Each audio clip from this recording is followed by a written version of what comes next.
Well, welcome to Focus Today. I'm your host, Perry Atkinson. Hey, we got him in the house. We found him. We lassoed him. We tied him down. We put some glue on his seat. Bob Just is with us today, and commentator, author, writer, WorldNet Daily editor. What's the other magazine? Whistleblower. Whistleblower. That's the one I'm actually editor at large. Okay, so concerned families, fathers, teens, birthday. You know what? He is the epitome of a community organizer. How you doing, buddy? I'm doing fine. Thanks for coming in. I understand my mic wasn't on, so I think we're good now. I think you're okay now. Oh, no, you're not? You're not on yet? Okay. Camera on me. See, this is what I have to do to manage Bob. What do I know about technology? Well, obviously nothing. You guys are the fancy TV people. Yeah, good to see you. How you doing, bud? Good. First of all, a couple of things. Very successful birthday thing in Grants Pass. How many schools did you end up doing? We served 16 schools. In fact, the great story is they added a special school at the last second. They had extra ice cream in North Valley High School, and they decided, let's go over to the special school in Merlin. And they went over there thinking, will they let us in? Won't they let us in? They walked in, and people said, it's the birthday people, and they welcomed us there. So we served 16 schools. That's about 7,000 kids. That's wonderful. Okay, we still got a little bit of a problem with you. We'll get you straightened out here. Let me just say this while we're getting Bob technically challenged and up to date. A couple of things we want to talk about while they're figuring that out is, are we okay now? Yeah. We have now? Okay, I apologize for this. Sometimes these things happen. But anyway, the school thing was very successful. You did the birthday thing on May 1st. About 7,000 students? 7,000 students, and it was really wonderful, the reception we have. I would even go so far as to say excitement, Perry. Good. We got some footage of the Hidden Valley High School event, and the people were just great. And thank you so much, theDove. The support you guys gave us was just awesome. I got a ton of things to go over with you. Yeah, I know you do. And I did watch the bits and pieces of it. I didn't watch it all the way to the end, but I got enough out of the Jeb Bush, Megyn Kelly interview. I want to get into that a little bit, which I thought was fascinating. I had some thoughts on that. Mm-hmm. We want to talk about ISIS, the Baltimore thing, but one of the stories that is so interesting to me that doesn't seem to be getting big press is that the president is throwing a party, so to speak, for 6 world leaders. Yeah, and four of them didn't show up. And four of the biggies from the Middle East said no. They sent their... This is a huge snub. Really, Camp David Accord light. Yeah.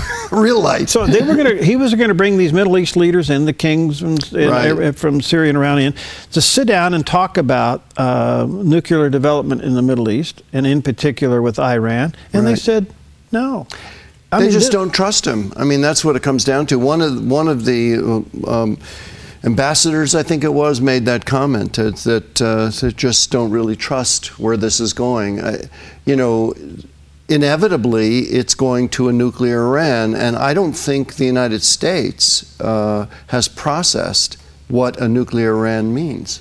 Because it basically means war.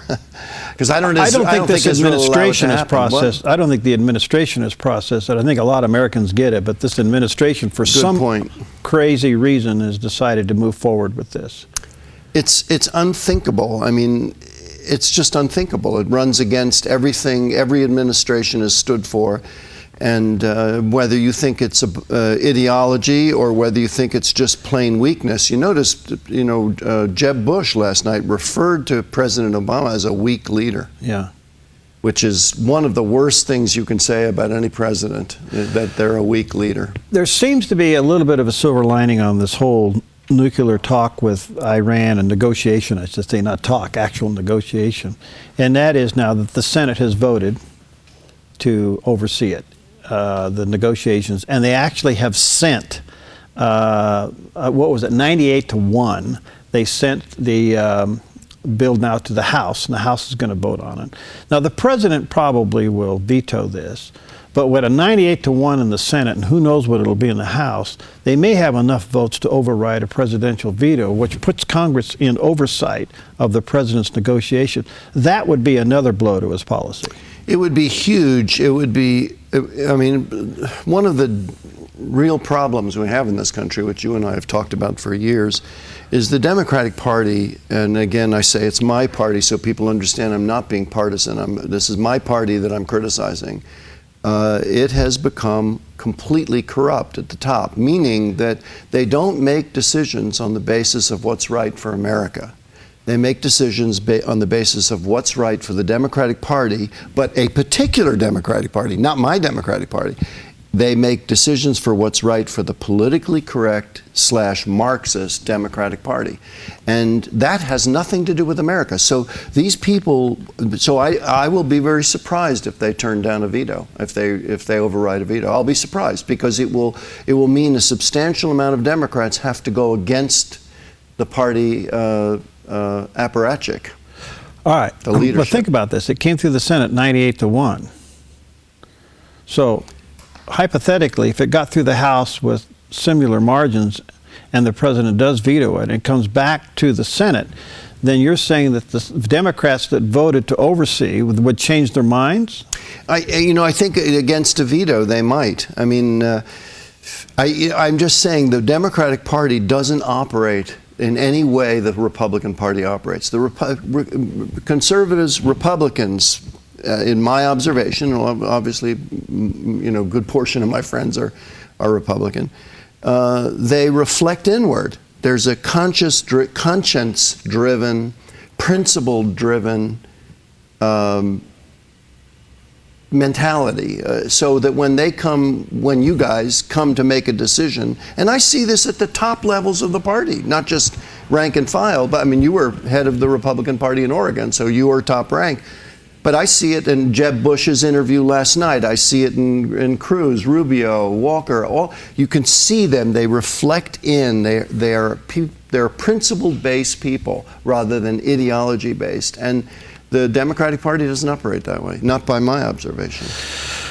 All right, so the president's... It's a tragedy for America, well, of course. yeah, so the president's Middle East policy has been crumbling left and right, number one. Number two, we don't know what the policy is. It doesn't seem to have any kind of stability to it or real meaning to it or direction to it. He's got now what he would consider his biggest opportunity to forward his agenda with some kind of a negotiation with Iran, thrown under the bus by three kings who are saying, we're not coming to your party. You got the Senate now that's now saying, hey, look, we want to overlook this deal. The president foreign policy now continues to be in a meltdown, and terrorism continues to be in a rise. The clearest voice, Bob, on this whole thing, isn't it interesting, is Prime Minister Netanyahu. Yes, yeah, truly. Our problem with President Obama is he's not a humble man. That's one of our problems. I wrote about this some years ago. There's a devastating combination of, and you saw this, by the way, in Bill Clinton, and see it now in the Clintons in general, is there's a combination of personal anger, in other words, personal pain, which is rooted in childhood, which I experienced, and I've talked about it with you for many years, combined with, in other words, a basic anger, not righteous anger, an anger, an inner anger, combined with false ideology.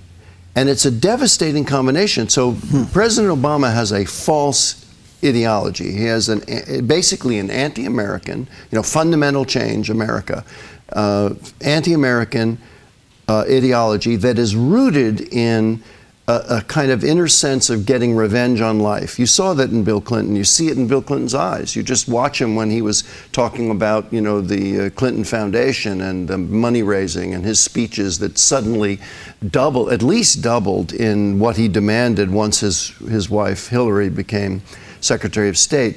You see him defending himself. You watch that anger in his face.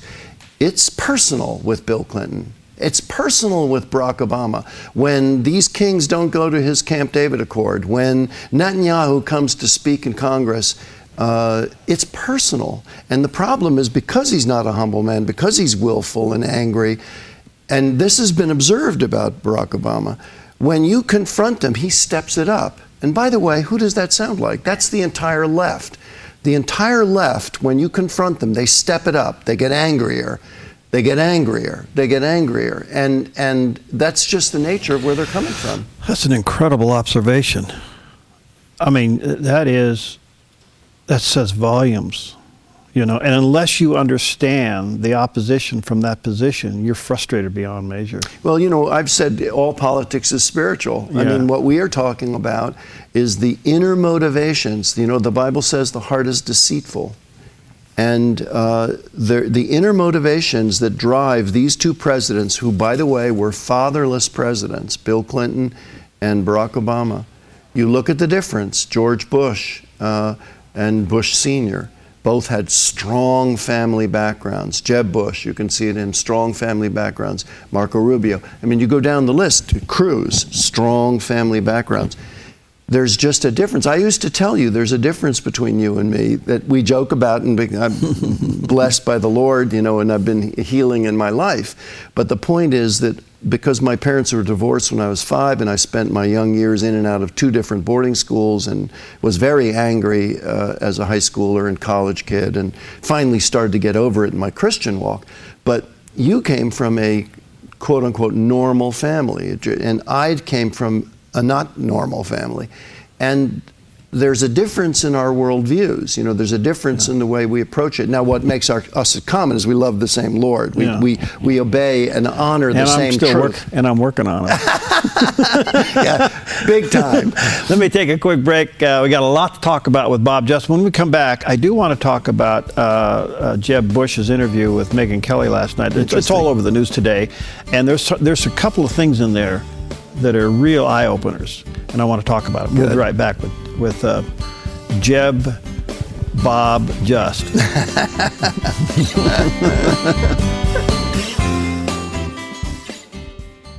Hi, I'm Paulina, and I work at theDove TV. Did you know that when you support theDove TV, you have a profound impact, not only in our community, but around the world? It's your continued support that takes the inspiration and hope in the programs we produce and makes them available to the thousands of people who are watching these videos online every week. Help bring encouragement and hope to our valley and beyond by making a secure online donation today at our website, thedove.us.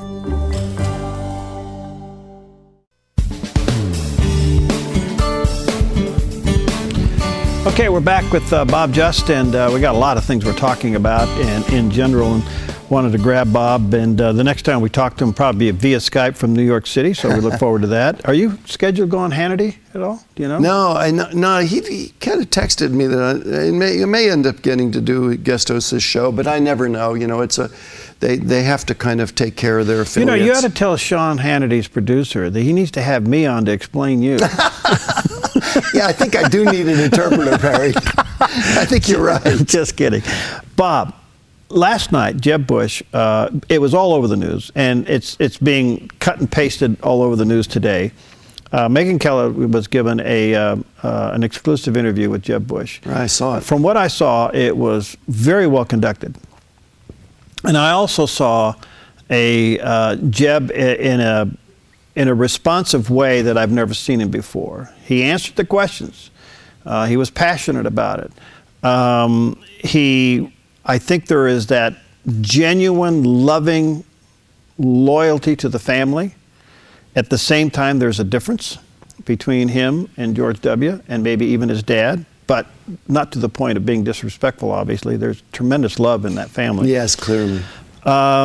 But it boils down to Jeb Bush on a couple of things. And let me say the two things, and then I know that you want to respond to in particular, his statement on what happened in Baltimore, which, by the way, is a golden statement. It really is, yeah. Jeb Bush seems to be emerging as a top candidate because, A, he's raising a lot of money. He may be the first one to break $100 million in this campaign. Wow. He's raising a ton of money. But the two areas that could hurt him with more of the conservative wing of the Republican Party is going to be his position on immigration and his position with Common Core. He touted last night that Florida ranks very high in its education quality in the nation among states. By the way, Oregon, like, the lowest. Yeah, I think, So, don't get me going. He's actually the father of school choice. I mean, he got school choice in Florida, which was a revolutionary. All right, which to me is so interesting that he would abandon that to go to Common Core. I don't get that one, because Common Core is being thrown out by some states, and not just a few. I think 18 states now are thinking about throwing Common Core out. A lot of teachers don't like it. A lot of unions don't like it. It's not just that it's a conservative liberal thing. If it doesn't even fly among the education community, why is he holding on to this? Do you have any idea? You know, I don't know. He sounded last night, well, first of all, one thing he said last night, he's absolutely against the federalizing of Common Core, that he said it was state, his only view is it should be state rooted. Now, one of the people who object to Common Core are worried that that won't maintain. And we've all too often seen government creeping government, and not to say creepy government, which we have a little too much of in the last couple of decades. But the he emphasized that last night, that it's state run. The other thing he emphasized is that he was talking specifically about English and math as the requirements. Well, he's trying to hold it to a higher standard. He's not talking about PC history or any of the kind of quirky stuff. Now, Megyn Kelly later on in an interview following the interview with him commented that she went easy on him by not quoting some of the crazy Common Core things that they do, because well, I think that's going to be a weak spot for him. Now, by the way, he has cut out such a firm position with Common Core and his position on immigration that if he was to change his mind, it would weaken his candidacy. So he has to stick with it. And I think what he's saying is, because I'm willing to stick with what I believe, that makes me a good candidate. So there's that psychological part of it. But coming out of as a governor, and by the way, a very good governor, when he was governor, he governed that state very well. Right. He's definitely an executive. No question about it. Which we do not have now, a genuine leader. Yeah. So, and very much pro school choice. I'm thinking, why would he abandon school choice for this? It's, to me, I can't I don't know I don't think I heard the answer to that yesterday. Because I really think the whole issue of education boils down. Here's my solution to education, for whatever it's worth, probably nothing. But I think you ought to have tax credit following school choice.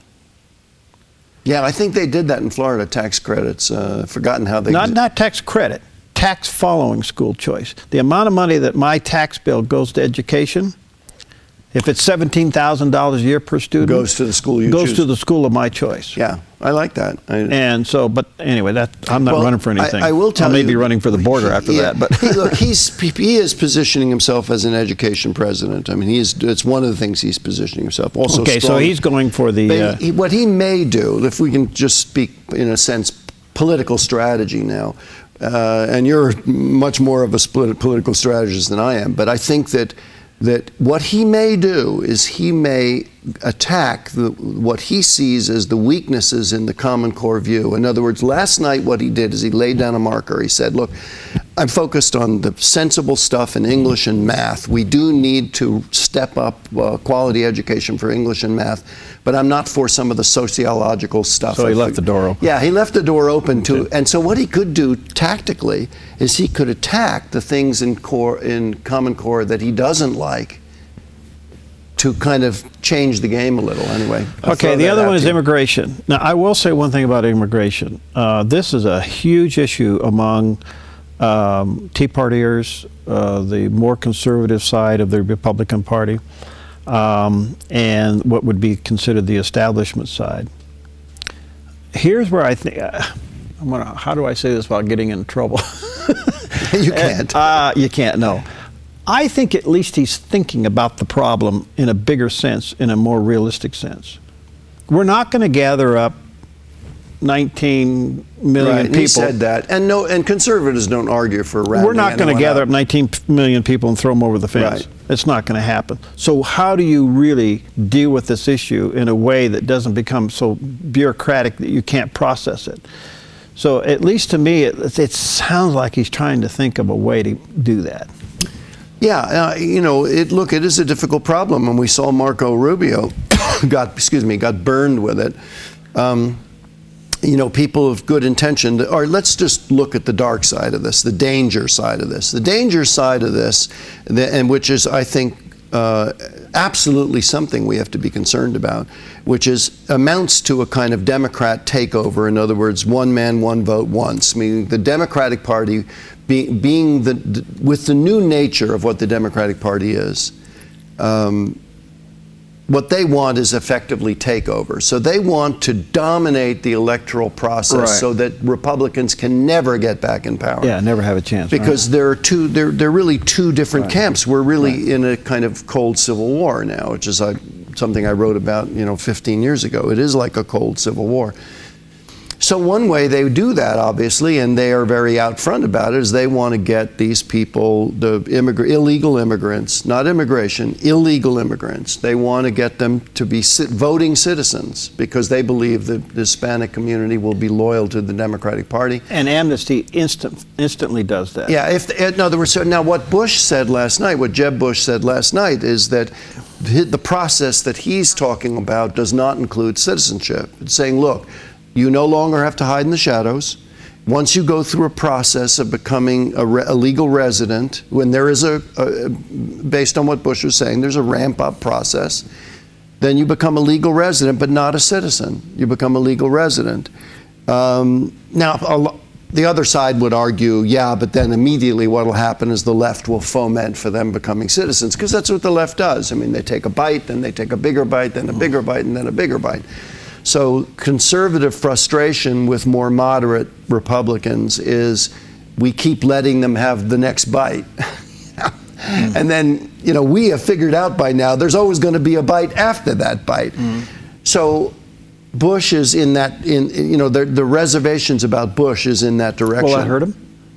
Yes, I think it could hurt him. I think, now he did talk about the borders. I think if he positions himself as saying, none of what I'm saying about legalizing residence can happen until we close the border. If he takes that position, that's very appealing to conservatives, because conservatives, including me for sure, are very worried about porous borders.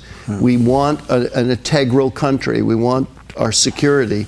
So if he stakes out that position, and he says, and I'm also not talking about citizenship, people might buy into that. I don't know. It's hard to tell. By the way, he was the front runner. He's down in the polls. Yeah. I don't know if this interview is going to help him or hurt him, but he did say something else last night that ties into one of your passions, and that is the primary problem in Baltimore is the fatherless situation, the breakdown of the family. 68% of the young people in the African American community, which is what predominantly the riots were, 68% are fatherless.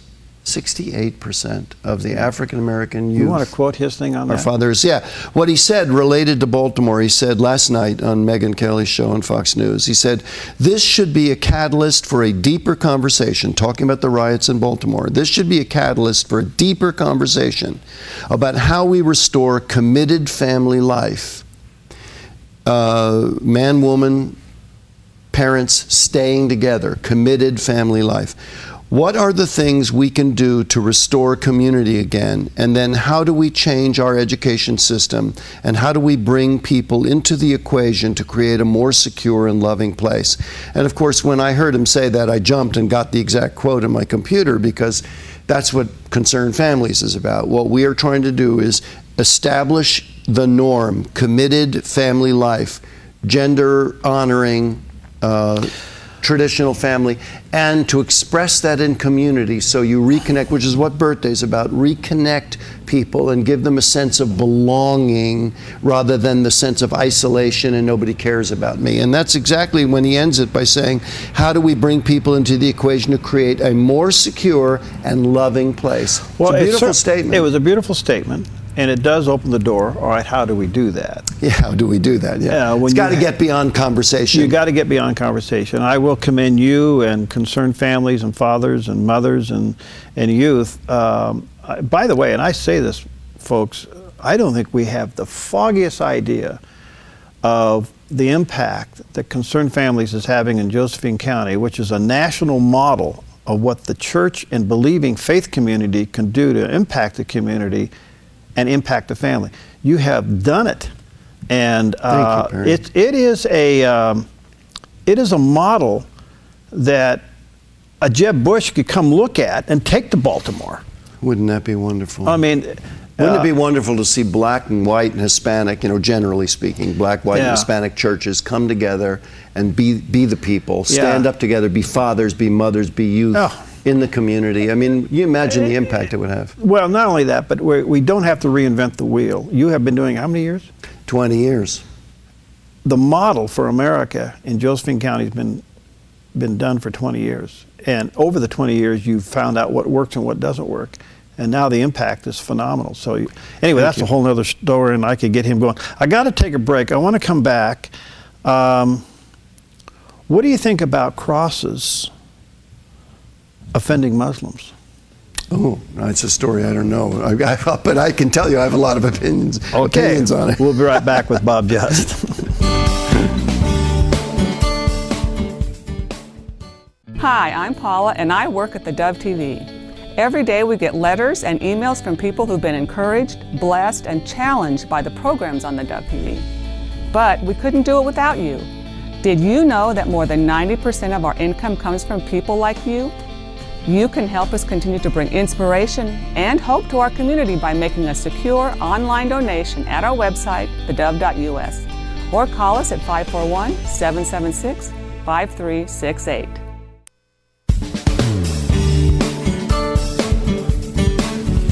All right, we're back with Bob Just. We're talking about a variety of things, and I just want to make a couple more quick thoughts from you, Bob, on the Megyn Kelly interview with Jeb Bush last night, which to me is so interesting because finally we got to see who he was.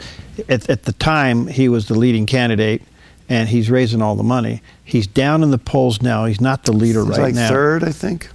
He's like about third. Yeah, so you're in that area. Well, hey, you're a year out or over a year out, so you got this thing kind of going on here where he's going to go up and down. But he is raising a ton of money. By the way, the reason that's so important is when you get to the bigger states, that's when big buys for TV ads and stuff really kick in. So. Yeah, and he is he's not officially announced yet, so he's kind of in that. He's in that presidential committee. What do they call it? Exploratory committee, where he can raise this kind of money. Okay, he is clearly going to be the Republican establishment candidate against the pool of more conservative candidates. But I did find his comment yesterday on the Iraq war pretty interesting. He was questioned, given all the facts they know now. That's a loaded question. Given all the facts you know about Iraq now and the Iraq war, would you have still gone in? The interesting thing is he misunderstood the question. Either he may have intentionally misunderstood the question, but Megyn Kelly later talked about that and said she thought he genuinely misunderstood the question, and he was thinking, would I do it if I were back George W. Bush making the decision and the country? That's how I interpreted it. Country making the decision. Yeah. And she was saying, would you do it knowing what you know now? And that's a somewhat different question. But no, I interpreted it the way he did, and I also interpreted it as a trick question to see if he could drive a wedge between him and his brother. Yeah, and he stood with his brother. And by the way, I think right on the issue. I think that one of the things, most annoying things to me in the current political zeitgeist is when people act like it's a given that we made a mistake to invade Iraq. Yeah.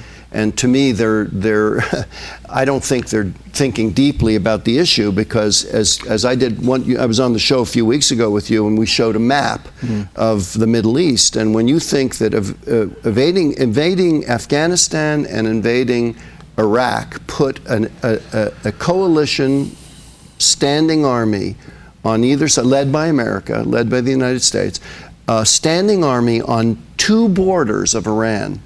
Now, Iran immediately started to discontinue its nuclear program. There's nothing like having a standing army on two sides of your country to get you on good behavior if you're a dictator. Yeah. So, and if people remember, the point that George Bush made when he talked about the axis of evil was the chain. Well, first of all, what were the three countries that are the axis of evil? One of them is North Korea, okay? Right. That's in a different theater. But Iraq and Iran were two of the axes of evil. So what he did is he got rid of one axis of evil by invading Iraq and positioned those armies on either side of Iran, so he basically nullified Iran.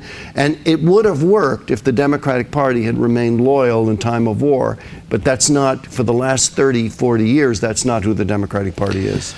All right, so he, by the way, he said not only would he have done it, so would have Hillary. And yeah, she voted for the Iraq voted war, for it. So although she said that she now regrets it, which is all right. I want to come convenient. to the whole issue of ISIS in America. We've had our first official ISIS terrorist attack in Texas. Now, we've had other terrorist attacks, but they weren't given the credit to ISIS. It was Osama bin Laden from 9/11, but now it's ISIS in Texas. And ISIS is an Al-Qaeda spin-off. So right, sure.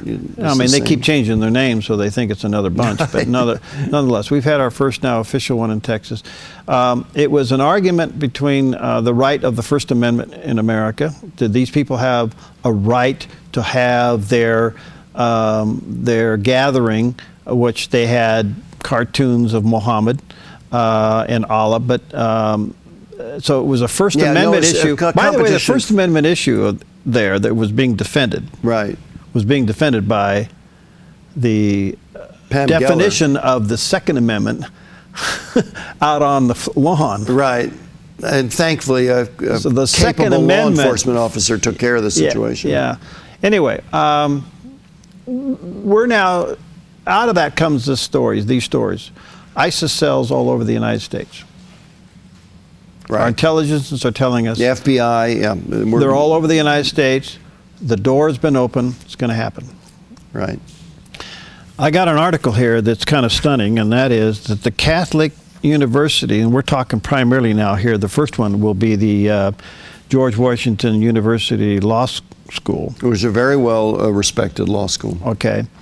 I can't help but think Notre Dame and other universities, Catholic universities, that a 6-page complaint was filed with the Washington, D.C. Office of the Human Rights by one man, lawsuit, for saying that the Catholic universities have too many crosses that are offensive to Muslim students.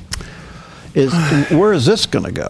Yeah, well, there's a major conflict in this country, and of course the primary one currently is the one between the Democratic Party representing secularism in general, politically correct secularism, Marxism, and the Republicans basically representing the Judeo-Christian ethic.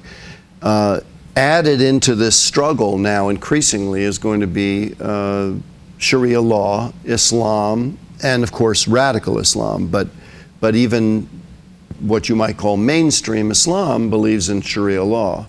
So it's a conflict coming, and I don't, Let me ask you a big question. I mean, the very idea that they would say to a Catholic university that they're insulted by the cross is humorous if it weren't so insulting.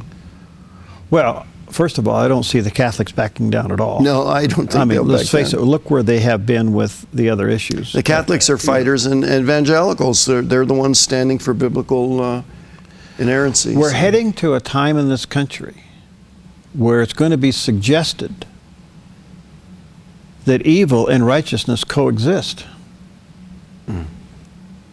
And how can we do this? How can evil and righteousness coexist? This is what it's boiling down to. Now, the Christian ethic will allow for diversity of opinion, but the evil that we're fighting doesn't allow for anything else but themselves. Right. They want complete submission. And now I'm not talking about Muslims. I'm talking in general the other side. So I don't know if look what happened in Indiana with the religious freedom issue. But it's the eating away. We got the other thing I have here that I want you to comment on. I made this a copy for you. Oh, thank you. Because I know you're going to be sitting on a plane for many hours and you got nothing to do. Oh, yeah, that's me. But this is a 15-page letter from Dr. Dobson about the pending decision of the Supreme Court on marriage. Oh, great. I'd like to read it. So you have these erosions in our country. Yes. Okay. And we've been losing to issues that seem to be evil.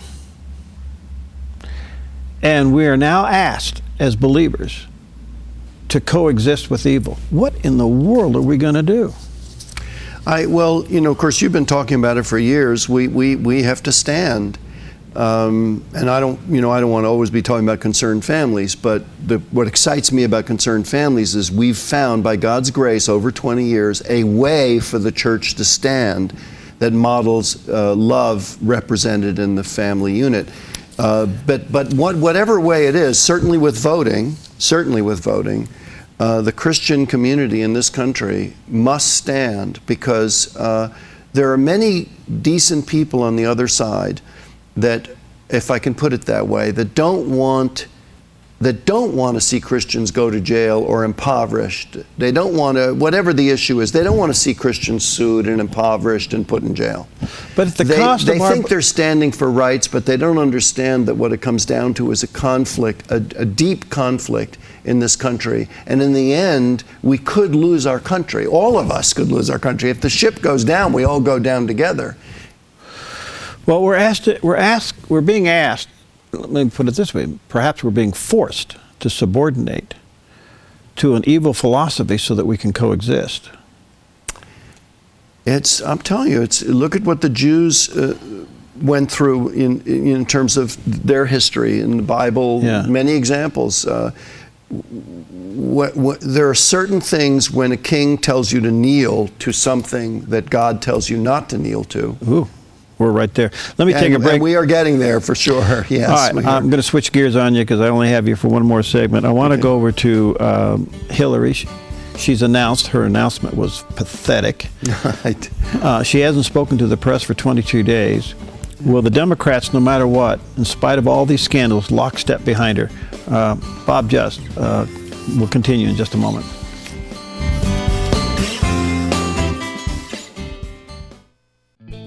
Hi, I'm Daniel and I work at theDove TV. You know, compared to Portland, Seattle, and LA, Medford might be considered a small market, but at theDove, we're excited about the opportunity to make a big impact right here in our community.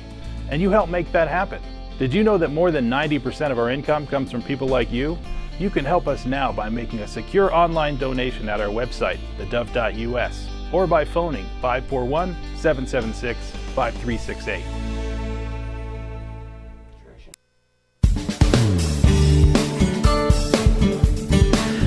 Okay, we're back with Bob Just, and I only got a few more minutes left to be with him, and then next time we talk will be via Skype out of New York City.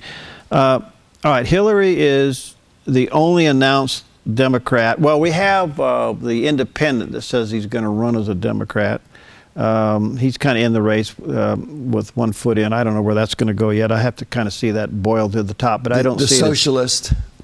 But anyway, I never seen a most, and I'm not saying this because I won't vote for her. I'm going to step back and look at it just totally as a guy that ran a political party for 4 years and saw how things were done. This was the most pathetic announcement I ever seen in my life. She stumbled into the race. All of her tour after her announcements was just phony as all get out as they trucked people in. She's not out campaigning at all right now. She hasn't been in front of the press for 22 days with any question. Of course, she doesn't have to. She's got scandal after scandal after scandal. The Clinton cash book is getting a lot of traction, which may end up with some kind of investigation, which possibly could lead to an indictment. Who knows? By the way, I'm going to interview the author of that. Oh, really? Yeah, that's a hot book. I think this week. But people are saying, well, she's in trouble. I'm going, look, this is going to be the eye-opener for the rest of the country to just realize how loyal liberals are, no matter who the candidate is. Yeah, it's going to be an election like none we've ever seen before. Granted, the Obama election in 2008 was, very emotional, and he was glorified by the media, and it was a very weird election in that sense, with the columns and all this glorified stuff. But the Clinton, if she gets the nomination, And I don't know that Elizabeth Warren won't jump in. The Democrats are very good at creating drama. And if Elizabeth Warren jumped in at the last second, it would create a lot of drama. The media loves her, and it would create a lot of drama, and she'd still be the first woman president. I mean, the Democrats would be putting forward a woman president. But one way or the other, the famous scenes in movies and old movies, and many of us have seen this scene, where the hero's with a villain, but he doesn't know he's a villain. And there's a gun and a table nearby, and the villain sees the gun. And there's that moment when the villain goes for the gun and reveals who he really is to the hero. That's a common thing in movies seen. And the problem is the Democratic Party has revealed itself in the last 8 years for what it is. And Hillary Clinton's already promising to do more, to go further. And so we're going to find out who the American people are. We're going to find out there's a fork in the road moment, and a lot of people thought it was in the Clinton era. I had a pastor call me after the 1996 election and say, I don't know how this country is going to survive. We elected him the first time, we didn't know who he was. Now we've re-elected Bill Clinton and we know who he is. Well, we've done the same thing with Barack Obama. Yeah. And if we elect the Democratic Party candidate, and I don't care who it is, unless they put me up for you might be okay if they put me up, but any other Democrat, we're going to be in big trouble if they elect. Well, so far she is the presumptive nominee. Now, unless things continue to erode, because her base is eroding a little bit, and she's got to go testify before Congress again. I don't know if she's going to go, what difference does it make? I mean, that's going to be seen all over the place. Mm-hmm. The cash thing, but when you find out the hypocrisy of the cash thing from people that supposedly are our enemies, and selling of uranium to Russia and getting a commission check for it, and you start doing the timelines on these things while she was Secretary of State, and now you have the former CIA guy coming out with his book saying a lot of mistakes were made on Benghazi. Mm. It's possible that the cloud may be too thick for her to rise through. It's possible, which is why Elizabeth Warren would be positioned to come to the rescue. And they may have even planned this because, remember, they're a movement. It's like when I wrote Fascism, Corruption in My Democratic Party in the year 2000, I made the point that it's not about the Clintons. It's a movement. They're currently, back then, they were the head. Now Barack Obama's the head. It doesn't matter what... Look, on what basis are they calling people to vote for the Democratic Party? They are a disaster in terms of leadership internationally. They're a disaster domestically. Well, look what 8 years has done to the country. Yeah, exactly. On what basis are they calling the voter to vote for them? I mean, I'm going to tell you something scary. Well, you would know it, but for many people listening, they won't have heard this. They're calling people to their anger point, as I said earlier in the show, to their anger point. Vote for us because those guys are, there they go again. They're, judgmental Christians. They won't say that, but they're attacking us for corruption. Already they're implying that here they go again. This is politics. They're attacking us again. So they're calling people to their kind of anger against dad. And this goes to the percentage of people that have been born with no dad. So they're calling people to that dad anger, that anger at authority, rebellion from authority. And they're also calling people to this vague kind of non-judgmental, tolerant of everything except truth, ideology. Whatever you do in your own life, Perry, it's okay. You do whatever you want to do. You're okay with us. Mm-hmm. And we'll also, by the way, give you some money. The government will take care of you, health care. And that's what they're calling people to vote. So we're going to find out. And she supposedly represents that. Now, she made a statement. I know Glenn Beck rode this hard on his radio and television show. I don't know if Sean picked it up. He may have. I think Rush picked it up. But she made a statement about 4 weeks ago that said that the faith community, I'm paraphrasing, the faith community is going to have to change. Now, what does that mean? Right. That we have to subordinate our belief system and our morality to accept evil? Is that what that means? And they're expecting that we will. They're expecting also that a lot of lukewarm Christians will do that. They want to bring us to our knees, but not before God. They want to bring us to our knees before the state, before the secular state. And that's what this election really in many ways will be about. It's essentially going to be an antichrist movement in this country. I mean, what would possibly connect feminists, secular feminists, with Muslims? What would possibly put secular feminists and Muslims on the same side? I mean, Antichrist. They share in common a hatred for truth with a capital T, right, love with a capital L. So an Antichrist movement would preempt a feminist movement, which the Muslims hate. But if they put Jesus out in front of as the focal point, then they'll overlook the feminism to wipe out Christ. Well, you can see it's amazing. Right, so, it's amazing that radical feminists on college campuses have sided with, Palestinians against Israel. What could possibly put them in the same camp, considering that Islam is very anti-feminist and anti-gay and anti all those things? It's just that they share a common contempt for the core of what we represent, which Bob, is I only Jesus. got a couple minutes left, and I want to get your Reader's Digest view on this, if it's possible. The two sides of what could happen with the Supreme Court. Let's say they approve same-sex marriages. What's that mean to the faith community?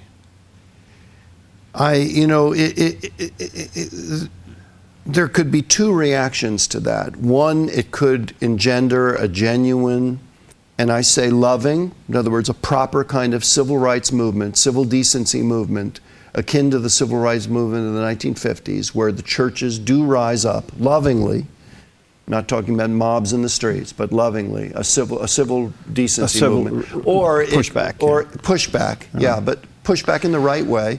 Or we could become, go into our churches and shut the door and just... Well, Dr. Dobson said we would become the new hated minority if that happens. All right, let's say they uphold traditional marriages. Now, are we, the faith community, in the crosshairs of the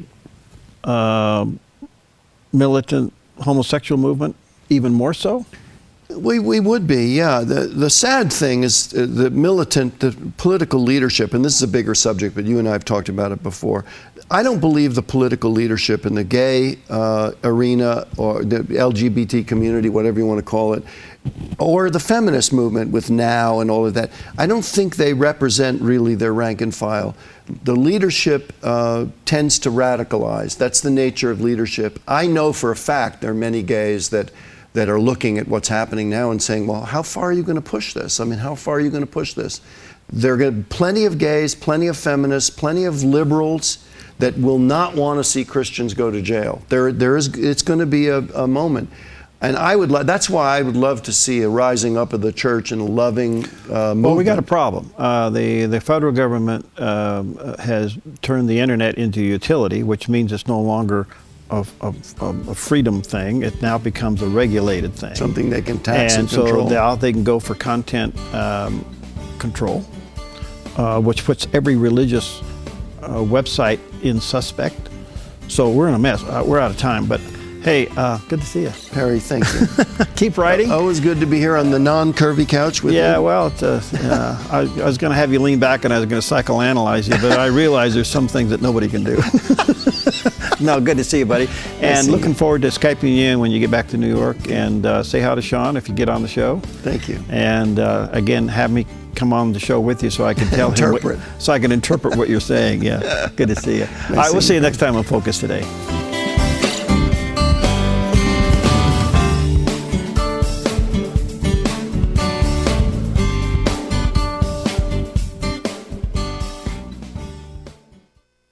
Hi, I'm Jim and I work at theDove TV.